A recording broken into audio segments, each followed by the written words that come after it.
So, guys, we're going to talk about the Pso-Rite today, which is a tool to release your psoas muscle. And I'm going to explain to you why it's important for Jiu-Jitsu. So, the psoas is a hip flexor, and basically it brings your knees to your chest. It's one of the main hip flexors, and a lot of people sit all day, so it makes those muscles tight. So, if we're in guard, Chewy, again, is going to be using his hip flexors to break me down. I'm sitting there, again, hip flexors are tight or shortened. Any position we're in, any jiu-jitsu position, you know, Chewy's gonna have his knees to protect, you know, guard passes, things like that. So these muscles are heavily used, they're overused, and a lot of times, you know, anybody that sits, drives, works a desk job, all those aspects are going to tighten the psoas muscle. So and psoas muscle, like, it's one of those things, if I'm correct, right, Eugene? So the psoas runs through here, it goes past, it's a two-joint mustle, right? And it runs into the lower back. It actually, yeah, it attaches. It links to L4, L5? Yeah, it attaches actually at, I think, T12. Okay. And then actually L1 to L4, and then down to the lesser trochanter. So basically, it goes from the lower lumbar spine, actually attaching to some of the discs. Okay. At the discs and into the hip. Okay. Now the reason I bring that up is because if that sucker's short, you know, and I noticed this for myself, like when that was shorter, like when I didn't really work on extending and loosening that sucker up, a lot of back issues all the time. Yes. So a lot of people have and call it anterior pelvic tilt. So your hips are tilted forward. That's psoas muscle. When it shortens, it pulls you into this position, and it actually can lead to some tightening in the back and some low back pain as well. So a lot of times you may be tight here, but you may experience back pain, lower back pain. So that's why this muscle is important to address. So I just bring that up because I know that like a lot of jiu-jitsu guys have back problems, and they say, oh, my back's tight.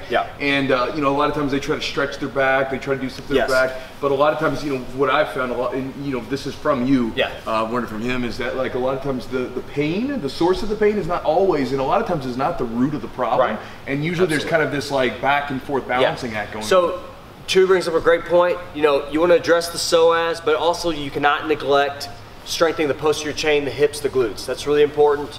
It's kind of, you want to stretch one side and strengthen the other to get the muscles to work congruently together. So if I was going to show you guys really quickly on Chewy where the psoas muscle is, we're basically going to go into his belly button, and then you're going to feel some muscles called your rectus abdominis. You go directly off of the side, kind of feel a little dip, and then you just gently press down in there, and you might have a couple little tender spots. So play around with that to find the exact location. So if we use the Pso-Rite today, which is this device, it would basically be kind of centered on his belly button and off to the sides.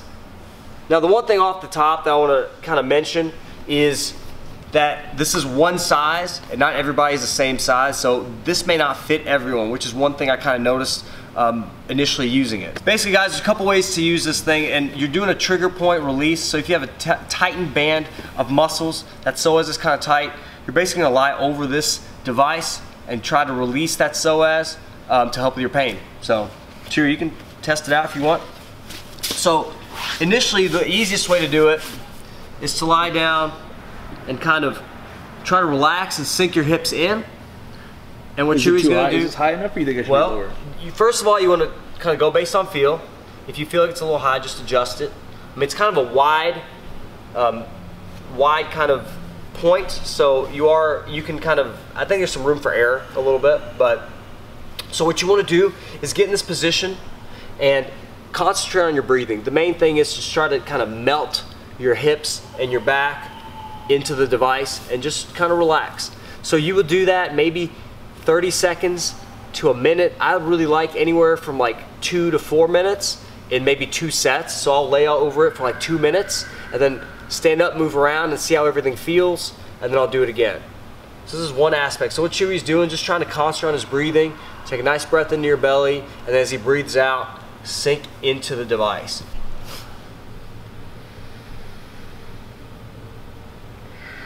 And it is pretty tender sometimes, so if you have some tender spots, you can definitely, you know, prop up on your elbows a little bit and up on your knees to take a little pressure off.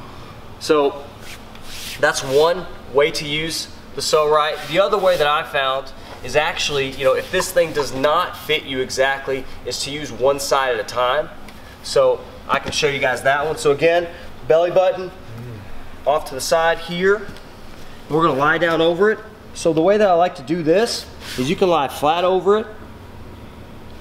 You can even bring this leg up, kind of like a figure 4 position, and just lower down into it. You'll know pretty well that you're kind of on the right spot. It's a pretty tender area. And then just sink into it for about a minute to 2 minutes. Chewy, how do you feel like after you're kind of using it for just It feels good. It feels looser. I've done that before with like a kettlebell. Yeah. You know what I mean? Like where you just kind of let it sink in there. Obviously it's hitting both sides. But you know, anytime you do that kind of that trigger point type stuff, like it feels good afterwards. You just have to like relax into it. It's a good.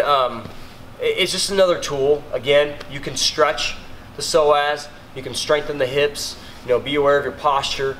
You know, I like this thing. It's pretty mobile. It's definitely user friendly, and there's other areas of the body you can use. You can use it on your hip. I've seen some videos on the shoulders, but primarily I think the go-to is for the psoas. It's nice because you can hit both areas at once, and you can also kind of focus on one.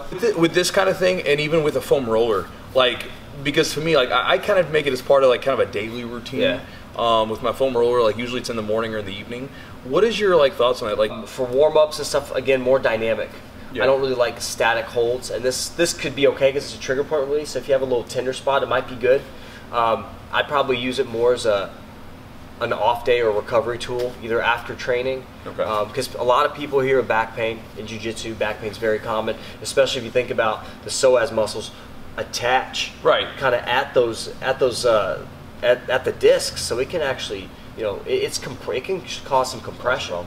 Yeah, it can put you in that more, you know, anterior tilt. And again, so it's just another piece. Cool. It's all, it's important in recovery. And you know, as far as using this thing, start with once a day for like 30 seconds to a minute for a couple sets, and see how you feel. Do a test and retest. So that's kind of the way to use it. So my thoughts. I think it's definitely useful. It's a good tool. Just another piece of the puzzle of you know, the whole holistic and kind of complete view and complete health of your hips and your low back, things like that. So it's definitely useful. If it's indicated, use it for sure. And that's it.